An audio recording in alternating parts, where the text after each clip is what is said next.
Bienvenue pour cette nouvelle analyse. On plonge aujourd'hui dans une affaire qui a fait beaucoup de bruit au Maroc. Essaouira, fin septembre 2025. Imaginez la scène. Une Iloula, un grand pèlerinage juif, ambiance de ferveur. Et là, au milieu, une prière. Mais pas n'importe laquelle. Une prière publique, non pas pour la paix, mais spécifiquement pour la victoire de l'armée israélienne à Gaza. En plein conflit, avec la tragédie qu'on connaît, franchement, comment ne pas y voir une provocation ? Oui, l'événement a de quoi surprendre, c'est le moins qu'on puisse dire. Pour bien comprendre l'impact, il faut resituer. On parle de la Iloula du rabbin Haïm Pinto. C'est un moment très important, du 17 au 21 septembre dernier. C'est son petit-fils, Rabbi David Anania Pinto, une personnalité assez connue, qui supervisait. Et ça se passe à Essaouira, un lieu symbolique. Il y avait des centaines de fidèles venus de partout. Mais le point clé, vraiment, c'est qui était là. Exactement. La présence officielle, c'est ça le nœud du problème, non? Des responsables israéliens, bon, ça, avec la normalisation, on commence presque à s'y attendre. Mais surtout, et c'est là où ça devient politique, c'est la présence d'officiels marocains. Et pas des moindres, le gouverneur d'Essaouira, lui-même. Tout à fait. La présence du gouverneur, c'est le représentant de l'État au niveau local. Ça donne tout de suite une autre dimension. Et puis, il y a le contenu de cette prière. Les sources sont assez concordantes là-dessus. Le rabbin Pinto a demandé explicitement la protection divine et la victoire pour les soldats israéliens à Gaza. Il a aussi prié pour les otages israéliens. Et voilà, c'est là que ça coince terriblement. L'armée israélienne, les otages, d'accord, mais le silence. Un silence complet sur les Palestiniens. Pas un mot pour les victimes civiles, les morts, les blessés à Gaza. Rien. C'est ce décalage énorme, ce deux poids, deux mesures dans la prière elle-même, qui a mis le feu aux poudres immédiatement. Bien au-delà des cercles religieux d'ailleurs. Précisément, et c'est pour ça qu'il faut aller plus loin que le simple fait divers. Ce n'est pas une anecdote. Cet incident, il agit vraiment comme un révélateur. Il met en lumière les failles, les tensions, les contradictions très profondes de la politique marocaine actuelle. Surtout par rapport au conflit israélo-palestinien. Décrypter ça, c'est décrypter les dilemmes stratégiques du Maroc en ce moment. Alors allons-y, décryptons. Premier point qui choque, on l'a dit, la présence officielle marocaine, le gouverneur. Mais il y avait aussi, et là c'est peut-être encore plus fort symboliquement, le président du conseil local des oulémas d'Essaouira, un dignitaire religieux musulman, officiel, représentant l'islam institutionnel marocain, qui assiste, apparemment sans broncher, à une prière pour le succès militaire israélien à Gaza. Qu'est-ce que ça veut dire ce silence? Quelle caution ça donne? Qu'est-ce que l'État est en train de nous dire en fait? C'est la question clé, et la réponse c'est complexe. Ce silence des officiels, y compris du religieux, il est lourd de signification. Pour vraiment en mesurer la portée, il faut absolument le comparer à d'autres signaux envoyés par Rabat sur ce dossier. L'exemple qui vient tout de suite à l'esprit et qui a beaucoup circulé, c'est celui du président du conseil religieux de Figuir. Cet homme, il a été démis de ses fonctions il y a quelques mois. Pourquoi ? Pour avoir parlé de génocide à Gaza. Ah oui, le contraste est saisissant.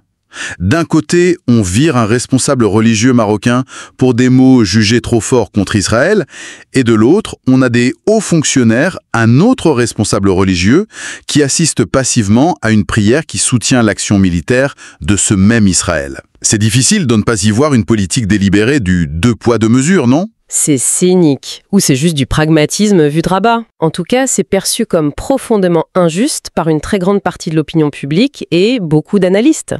Il peut probable que ce soit juste une négligence ou une coïncidence malheureuse, non. Ça suggère plutôt une ligne politique calculée, même si elle est très très délicate à tenir.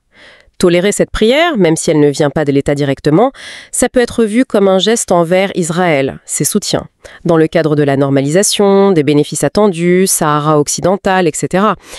Et en même temps, la sanction contre le responsable de Figuig, ça viserait à contenir les critiques jugées trop déstabilisantes pour ces relations. C'est une tentative d'équilibrage politique très fine. Et très risqué. Un équilibrage qui a l'air d'avoir complètement raté son coup si on regarde la réaction populaire. Les réseaux sociaux marocains se sont enflammés littéralement. Les mots sont très durs. Trahison, scandale, certains parlent même avec ironie d'un protectorat israélien. L'indignation semble vraiment profonde. Est-ce que le pouvoir a sous-estimé cette vague ? La violence de la réaction, son ampleur. Ça a sans doute surpris, oui. Et ce qui alimente cette colère digitale, c'est un sentiment d'injustice qui est exacerbé par un contraste très précis. Celui entre l'autorisation et même cette caution officielle implicite pour cette Hiloula controversée et la manière dont les manifestations pro-palestiniennes sont gérées, très restrictivement. Beaucoup de gens rappellent avec colère que des manifs de soutien à Gaza ont été interdites ou très encadrées ces derniers mois, au nom de l'ordre public. D'accord. Donc le reproche est double. Non seulement on tolère une prière jugée scandaleuse, mais en plus on le fait alors qu'on empêche les citoyens d'exprimer leur solidarité avec les victimes de cette même guerre. C'est cette asymétrie qui fait déborder le vase. C'est un élément absolument central dans les critiques. Des organisations comme l'Observatoire marocain contre la normalisation, qui sont très actives, mais aussi des ONG des droits humains. Elles n'ont pas hésité à parler de scandale d'État. Pour elles, cet épisode d'Essaouira, ce n'est pas juste un incident. C'est la confirmation d'une tendance lourde. La normalisation avec Israël, lancée fin 2020, elle continue, elle s'approfondit, mais elle le fait en heurtant de plein fouet le sentiment majoritaire de la population. Et elle semble renier les positions historiques du Maroc sur la Palestine. Ces ONG parlent d'une fracture profonde, un fossé qui se creuse entre le Maroc officiel et le Maroc réel sur cette question si sensible. Cette prière à Essaouira, ce serait la goutte d'eau qui révèle une coupe déjà pleine d'amertume. C'est exactement l'analyse de beaucoup d'acteurs de la société civile, oui. Ils y voient la manifestation la plus récente et peut-être la plus crue de cette divergence qui grandit. L'incident expose au grand jour la tension entre quoi ? Entre les calculs géopolitiques, sécuritaires de l'État, liés aux bénéfices de l'alliance avec Israël, les États-Unis, Sahara occidental, coopération militaire, techno-éco, et de l'autre côté, les convictions profondes, l'attachement historique d'une population qui est massivement solidaire de la cause palestinienne. Ce n'est plus juste une divergence là, et c'est vécu comme une quasi-contradiction, douloureusement. Ce qui nous amène, logiquement, à une lecture plus stratégique, au-delà de l'émotion immédiate. Cet incident, finalement assez local, il agit comme un révélateur puissant des contradictions internes de la politique étrangère marocaine, voire de sa politique intérieure, non ? Indéniablement. Il faut prendre un peu de hauteur pour voir ce que ça nous dit sur les équilibres précaires du Maroc, ses choix difficiles. D'un côté, il y a le discours officiel, constant, réaffirmé. Le Maroc soutient la cause palestinienne, la solution à 2 États. Le roi Mohamed VI préside le comité Al-Quds. Ah oui, le fameux comité Al-Quds, symbole historique de l'engagement marocain pour Jérusalem. Un symbole fort. Le Maroc vote aussi les résolutions pro-palestiniennes à l'ONU, il envoie de l'aide humanitaire à Gaza, en apparence, un soutien sans faille. Présence d'officiels, même religieux, pour un acte qui, aux yeux de l'écrasante majorité de l'opinion publique, arabe, musulmane, et même au-delà, apparaît comme une légitimation de l'offensive israélienne la plus meurtrière depuis des décennies. Et le timing est absolument crucial ici. C'est ça le plus difficile à saisir, peut-être. Comment on peut afficher ce soutien d'un côté, et de l'autre, laisser passer un message pareil, maintenant, alors que les images de Gaza sont effroyables, que les bilans humains sont terribles, que l'ONU parle de situations apocalyptiques, ce grand écart, il n'est plus juste périlleux, il semble intenable, presque. C'est une erreur de calcul, une perte de contrôle, ou c'est un signal délibéré envoyé à certains partenaires? C'est toute l'ambiguïté. Tenir cette ligne devient de plus en plus acrobatique. Organiser ou tolérer une telle prière dans un contexte plus calme, ça aurait peut-être suscité des critiques, mais sans doute pas cette explosion.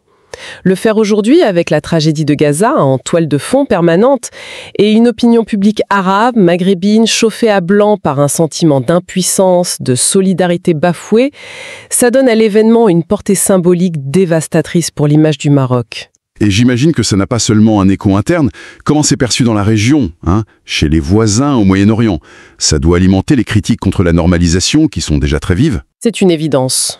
La politique de normalisation du Maroc, comme celle des Émirats, de Bahreïn, elle est déjà très critiquée dans le monde arabe, surtout depuis le 7 octobre et la guerre qui a suivi. Des incidents comme celui d'Essaouira, ça jette de l'huile sur le feu, clairement. Ça donne des arguments à ceux qui accusent ces États de trahir la cause palestinienne pour des intérêts jugés égoïstes. Ça peut fragiliser la position diplomatique du Maroc, qui veut jouer un rôle de médiateur, de puissance d'équilibre. Ça renforce l'image, difficile à tenir, d'une politique à double langage, face à une opinion régionale qui reste massivement pro-palestinienne. L'Algérie, le rival, ne va pas manquer d'exploiter ça, c'est sûr. On voit bien comment un événement qui semble religieux, presque local à l'échelle mondiale, devient un enjeu géopolitique majeur. Un révélateur des fractures d'une région et des dilemmes d'un pays. C'est une illustration parfaite de l'imbrication du religieux et du politique dans cette région et de la centralité qui persiste de la question palestinienne comme catalyseur émotionnel et politique. L'affaire d'Essaouira, elle résume la difficulté extrême pour le Maroc de marcher sur cette ligne de crête.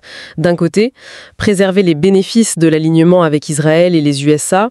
De l'autre, essayer de garder le lien avec sa propre population sur une question identitaire majeure et conserver une crédibilité sur la scène arabe et islamique pour son engagement historique pour la Palestine. Une ligne de crête qui semble de plus en plus étroite, de plus en plus glissante. Et tout ça, ça nous laisse avec une question fondamentale, presque existentielle pour la diplomatie marocaine. Est-ce que le royaume peut vraiment continuer cette navigation à vue, entre ces deux caps si opposés? Une normalisation qui continue, malgré tout, et un soutien officiel à la Palestine de plus en plus contredit par les faits. Jusqu'où peut-on étirer cet écartement sans provoquer une rupture de confiance irréversible avec son propre peuple et sans saper sa crédibilité régionale? La question est posée. Et elle est brûlante.